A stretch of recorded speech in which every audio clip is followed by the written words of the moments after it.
Welcome back, venturers. It's time for another discussion about VNs. I am Emar, and together with my older brother Tauros, we're presenting you with the pilot episode of the Book Club. For the inaugural episode, we chose to talk about a VN called Geminism. So Tauros Nisama, tell us all about it. I am not your older brother. Anyways, yeah, that's a funny joke. Yes, MR and I have both been reading a title called Geminism, and we have made it so far up to through round 4, which is, I'm assuming, essentially some form of chapter. But still, so we both made quite a bit of ways into it, and we've both read up to the same point, so now we can now share our thoughts about it, and I guess give our opinions of what we think about the title as a whole, and as well as what characters we like and where we think the story is going. So, since this is the first episode in the book club, the first half of this episode, so like the first 15 minutes, will probably be spoiler-free, but after that, as we start getting into the thick of the plot and the details, it'll turn into spoilers and stuff. So I'll warn anyone who's interested in reading this title for themselves. So, MR... Exactly. Yeah, so what can you tell us about Geminism so far? What is it about? Okay, before we dive straight into Geminism, it would be also nice to say there's quite a few rules for the book club itself.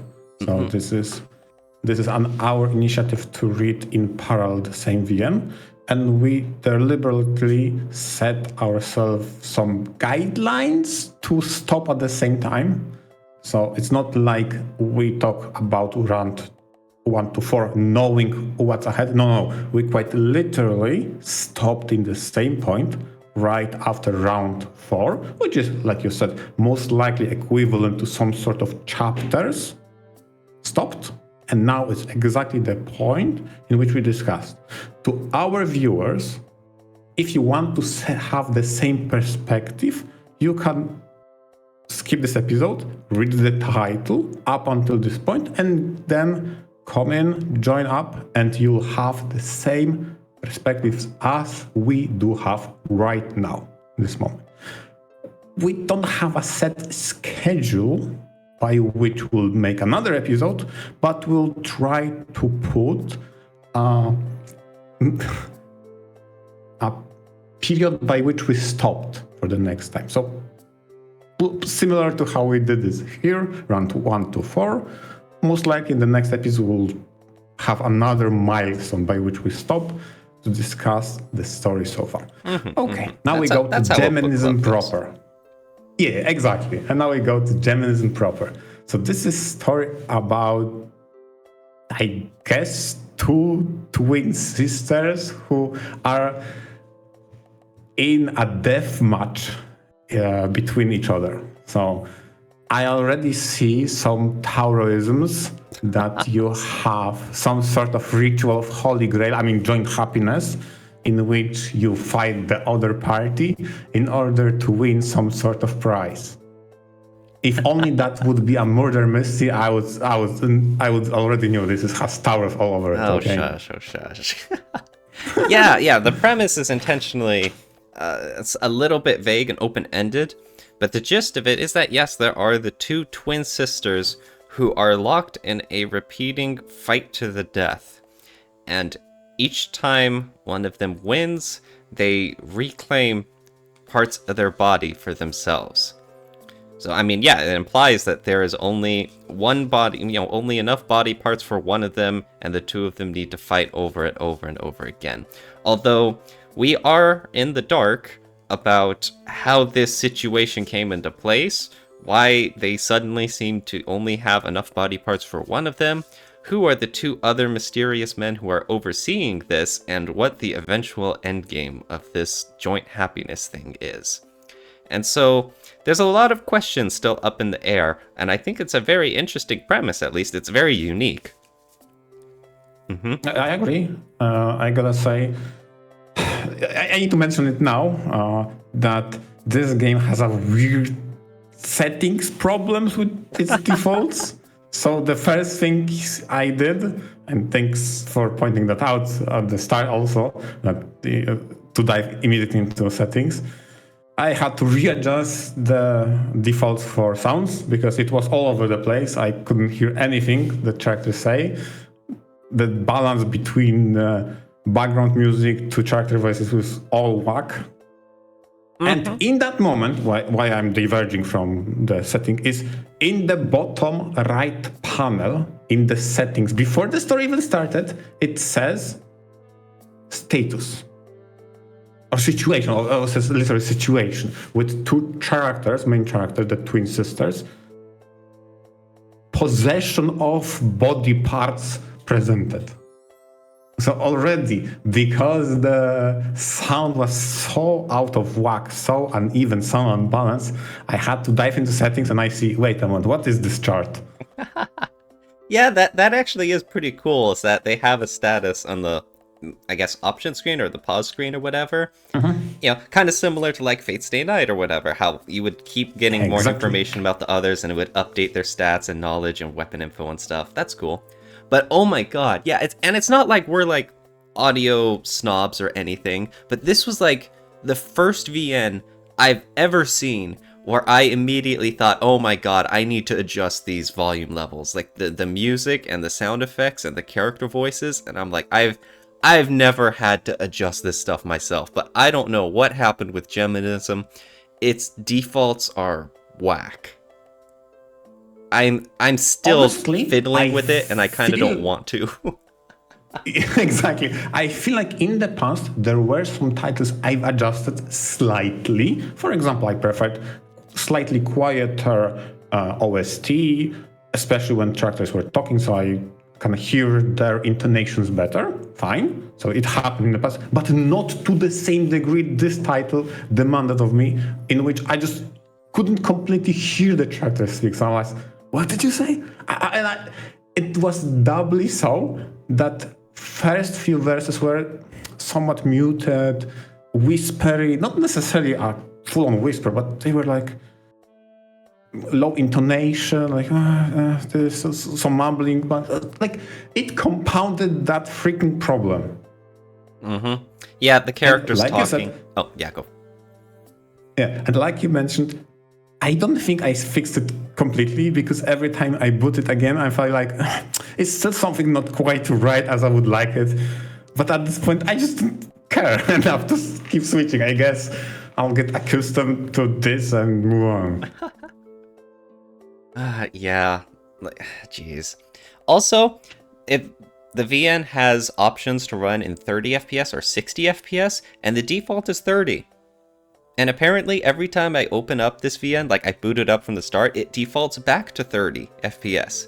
I don't know why, and that's silly, and it's like, again, just these settings and the stuff are whack, and I don't get it. It's funny, though, because as much as the settings just immediately kind of take me out of it, one of the, initial striking points about Geminism is that it has a really cool art layout. You can see like some of the screenshots in the background on video, on the YouTube stuff, is that Geminism only has like one full body sprite for each of the characters. And I don't think they ever changed the expressions either. Or maybe they have more, but either way, it does most of its emoting through like ribbons that get laid out over the screen of these different expressions of the different characters talking. And as they have back and forth conversations with others, like a new ribbon gets laid out over the top and, is lit up while the other past ones dim. And so you can track a conversation the way it goes back and forth by just the non-stop overlapping ribbons between the characters involved. It's a very novel and, unique way to, I guess, read the expressions from people and feel the emotions as they're talking back and forth. It's really cool. Like, part of me... like part of me still kind of is weirded out that we don't get the classic, sprites on the background with the text box. But Geminism is very unique. I really like that so far. Yeah, I agree. It is very interesting. And going back to what you said about full sprites and its variety. I feel like it has couple emotions, but create illusion of having way more with that ribbon strategy of how they cut a piece of that sprite or CG and then put one ribbon, then horizontally, one vertically, and it creates overlays of conversation. And that's super cool. That's super unique. The only closest thing I have in my examples to this is probably Yotsunoha's, the title called Yotsunoha, that had the comic style of text bubbles overlaying on top of each other. That emulated comic style, but kind of very lively instead how comic book is static because it's not animated. And Yasunoha, it was animated in how text boxes appeared on top of each other and overlaid one another. In this example, it's not the text boxes, but rather the sprites and or CGs that are done in the ribbons, like you mentioned. And it's super cool because some of those ribbons are purposefully created to create a negative space that actually works and has a bigger picture built from two separate ribbons. One, for example, horizontal, one vertical. Yeah, and the text boxes move along the way too. Because you have these ribbons all over, true. It's like the text isn't always just at the bottom center. Sometimes it moves around to the top or side. Or yeah. That's true. Mm-hmm. So like you said, with the negative space, it really plays into just using the whole screen and using the assets that they have to their fullest potential. I really like that. Yeah, I agree. At the very start, the very first minutes, I was worried that they will be lazy because quite literally the first sprite is there is a full body sprite of a character and the text says she's terrified and she has the most neutral expression ever. So I was like, is that the incongruence between sprite and text? Would they be lazy? But no, actually not. That was false first impression. They are actually very stylish. Some would say they have slightly artsy-fartsy way about doing things, but I think it tracks. It's actually really hilarious how throughout the entire title you have combat scenes, like those two twin sisters clash with weapons and they fight quite brutally, honestly. There's a lot of blood splatters. But the only part that is truly well animated is cigarettes. Okay. Yeah, two of the characters there smoke a lot, and for whatever reason, that little, waft of smoke that comes out of it is like fully animated. So you've got like these entirely static backgrounds and stuff, and then you just see the smoke. Yeah, it is quite nice looking smoke because honestly, it's impressive if you do some sort of smoke and or fire animation. And this one looks really nicely. It gels pretty well. Mm-hmm. Speaking of being artsy, Geminism, I don't know yet. It's still too early to say how artsy it is versus just going for shock value. Because this is, a fight to the death and repeated, I don't want to say repeated rounds of them fighting to the death. And it gets brutal sometimes. And there are a few times where I'm wondering, it's like, okay, the artist is just really having a lot of fun going for rated R scenes and, depictions of blood and stuff.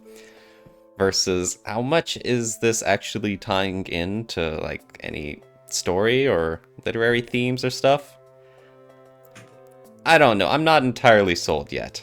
So we'll see how this goes. We'll see how it plays out, but I'm keeping an open mind.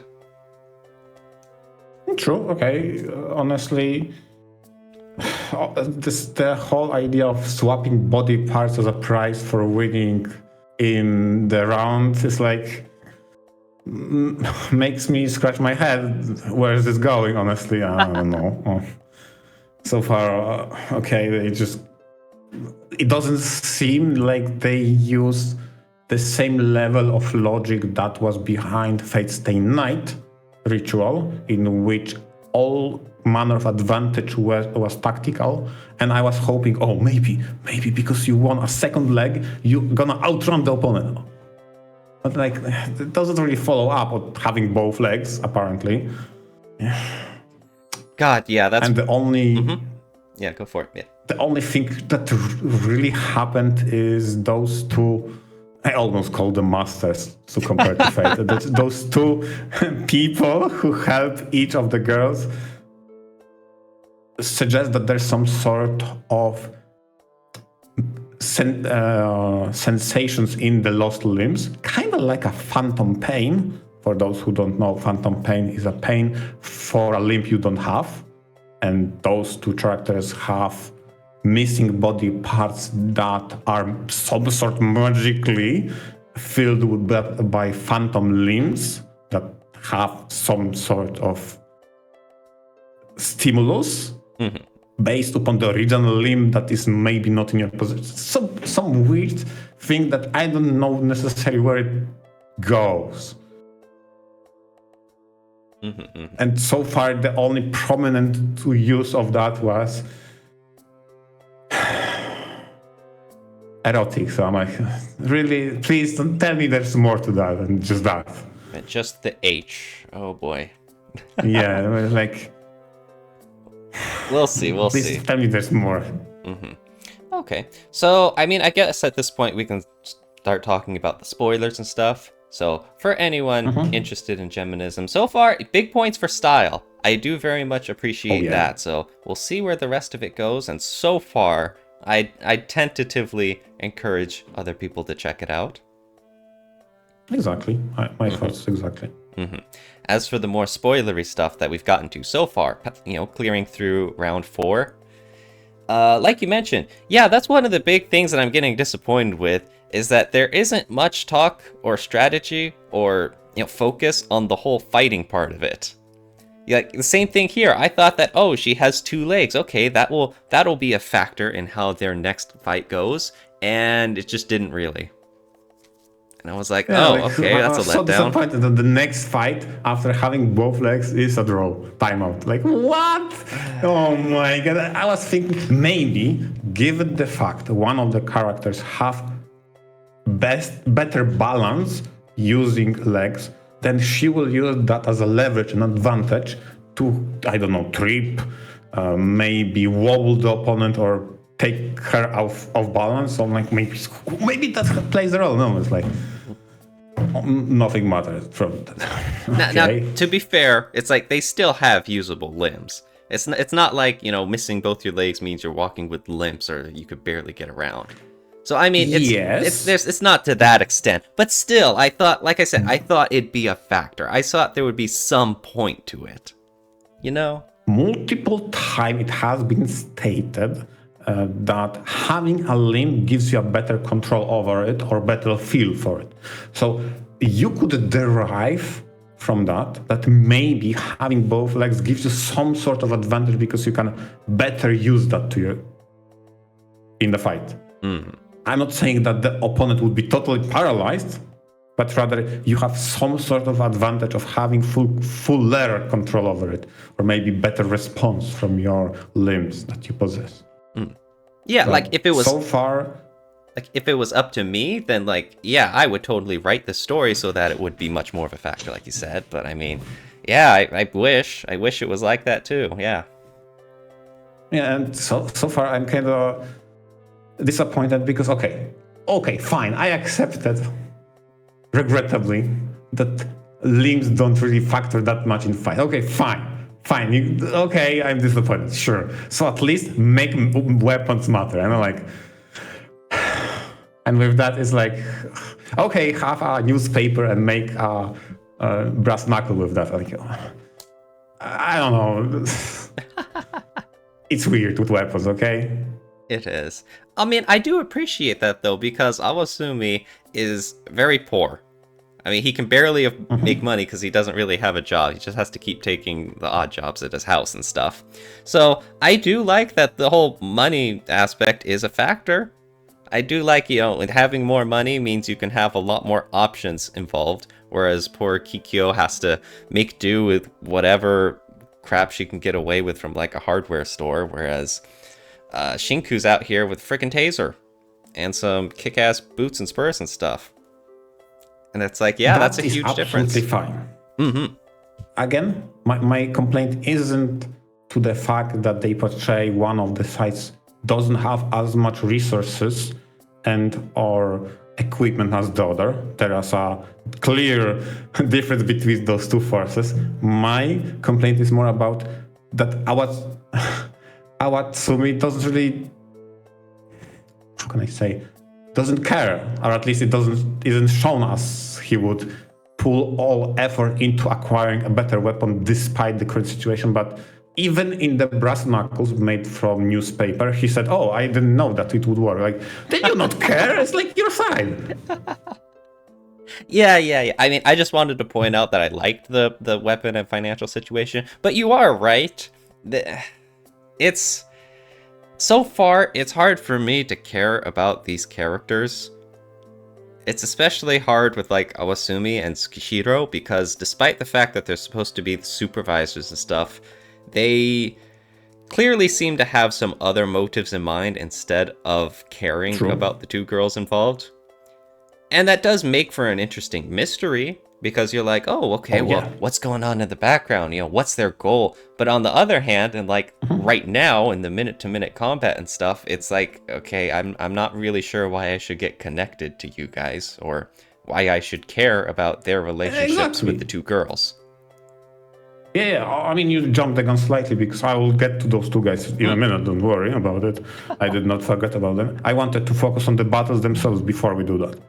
And that disconnectivity and apathy for fights is kind of apparent from both guys' side. And do they not care? Do they not invest? Like, something feels weird.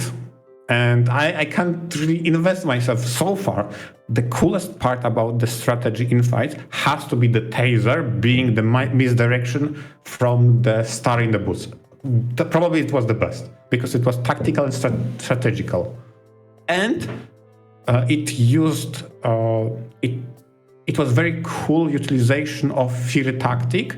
And for Kikyo, she understood, once she overcame the fear of taser, that she could outrange the other opponent. Like, oh my god, that actually was back and forth, some strategies or thinking. Now I'm invested in the fight. Unlike those two observers, I guess. But I was like, oh my god, what's happened next? Is taser the be-all, end-all? Not really. It's just sparkly and, scary, and that's it. Like, okay, that they are cooking. Yeah. And I get it. It's combat between two girls who have no real experience, and they're not suited for this at all. And I get it. I actually do appreciate that we see these fights from their unique perspectives and their experiences.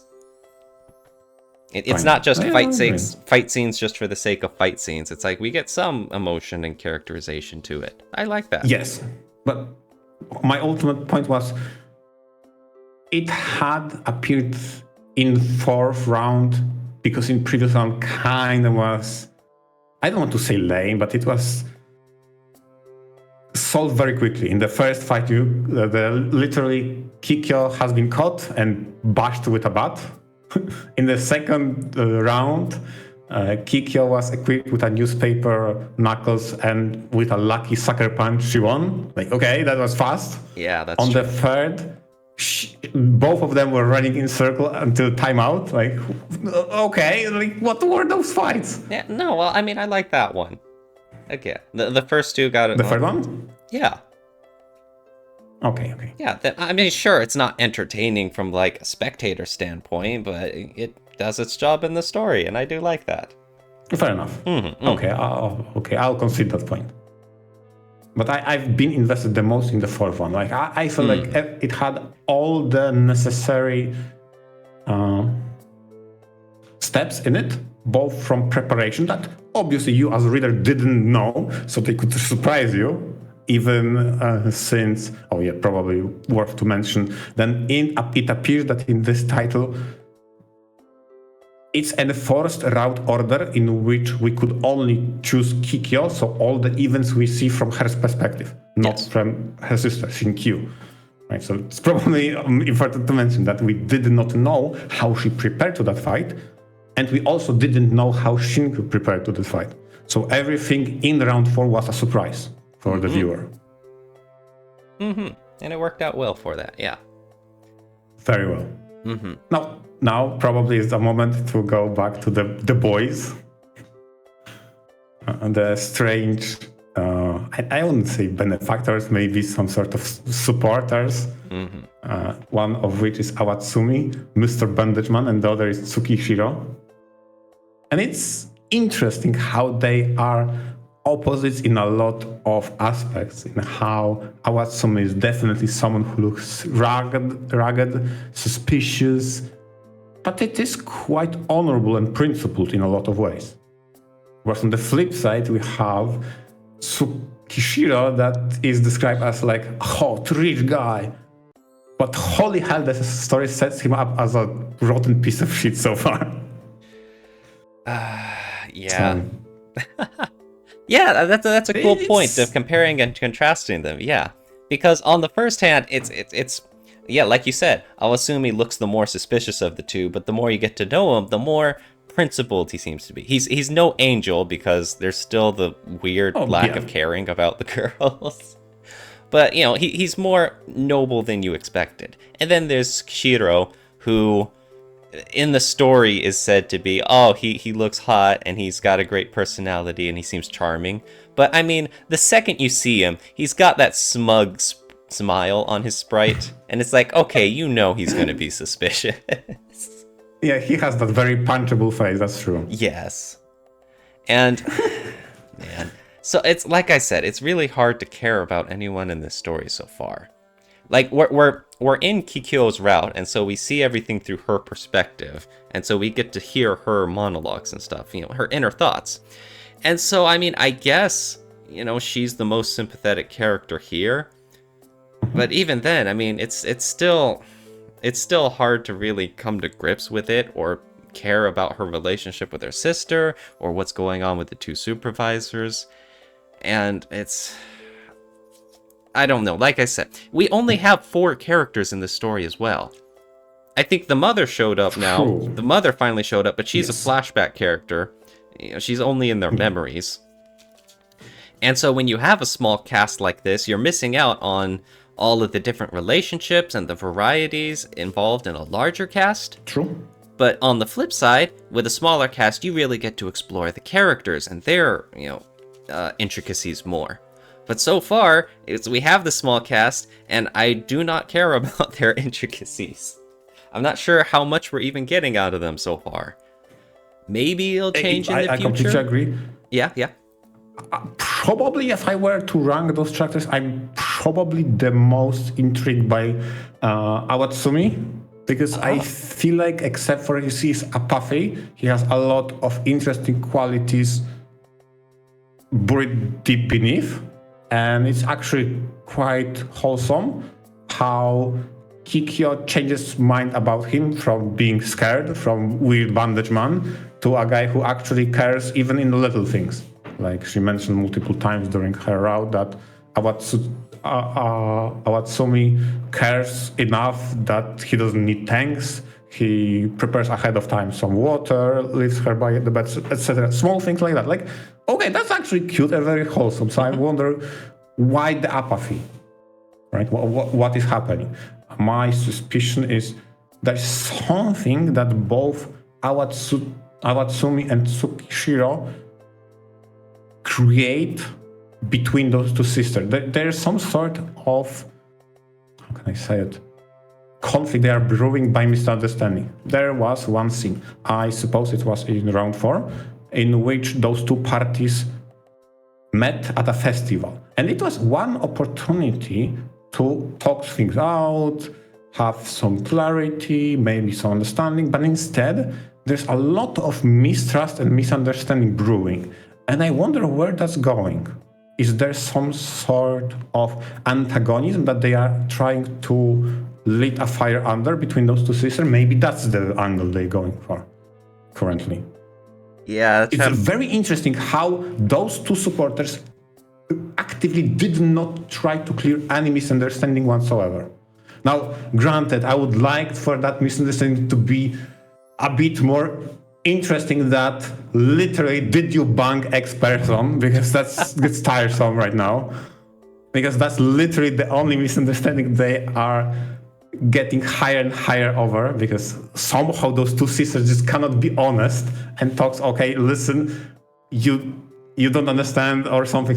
No, quite literally they think the other person banged their support. Like, can we get more than just this as a topic? Yeah, I like you mentioned this. That whole festival scenes and then the cafe afterwards.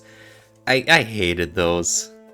I was like, this could be at the first I thought, oh, this would be interesting. We finally get some sort of, character interactions between, people more than just Kikyo and Awasumi, and between fighting the other opponents. We finally get to see something like a slice of life stuff, of getting to investigate more into their characters. And instead, it was just the dumbest misunderstanding and just fabricated character drama between the two of just, are you banging your dudes? Like, it's like, is this what we're doing? They had a build-up of, do they share some memories of the past? Do they care because of that? And are they conflicted in fighting each other? They could finally lay it out, but instead it boiled down to the misunderstanding. Did you bang Awasumi? Like, I'm like, dude, what the fuck?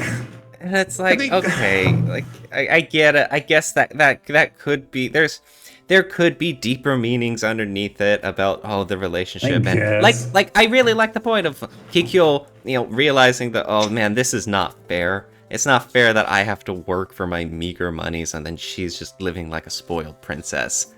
And it's like there's some good stuff here in the story. It's just that scene was just so freaking annoying. I completely agree, especially since I like the scene how it reverts Kikyo's perspective, because I feel like this could be a very interesting point in which Awasumi has a lot of right. Working towards your goal builds character, builds principle. Becoming spoiled ruins that.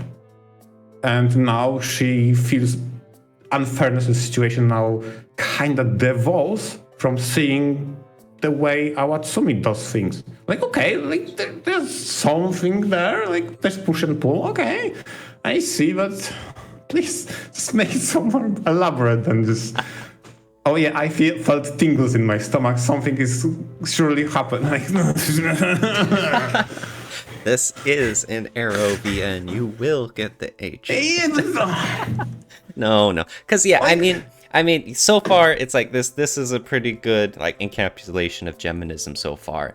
They have good potential with some things that they're building up so far, but the jury's still out whether we're going to get shock value or if these cool underlying themes are actually going to pay off. Yeah, exactly. Specifically, I want to bring up your attention to the next segment, the prediction, okay, of what I see going, where the direction is going. I feel like round 4 had a very interesting flashback scene that went back before the current situation locked in joint happiness, and importantly, it depicted how the living situation of the two sisters looked like before. They never showed the sisters together, importantly, and I feel like they use double speak in a lot of ways, so I'm going to quote it. When mother presented with treats from festival, it was choco banana and candy apple, right? Mm-hmm. The literal word that they use is both of our eyes lit up. Now, that's a double speak because it could mean that they are both separate entities with eyes, but also that there exists a single entity with two consciousness, and they refer to both eyes that are theirs of one body. Mm-hmm, mm-hmm. Yes, this could be. Oh, yeah. This could be like Siamese or conjoined twins kind of scenario. So I feel like the direction they are going for is, in the past, it could be a conjoined twin situation of which one consciousness could be awake at the time, because every single time in the flashback scene, it was mentioned that I was asleep when my sister was playing, or when I was awake, my sister wasn't there. Every single time without miss. Yeah. I'm not so good about ever making concrete, predictions of the future or that sort of stuff. But like you said, it is very strange that in all the flashbacks, we never see the two sisters together. It's very deliberate in how they always seem to be separate. They always talk about each other as doing things away from them, or while I was sleeping, she was out and I went to go wake my sister up.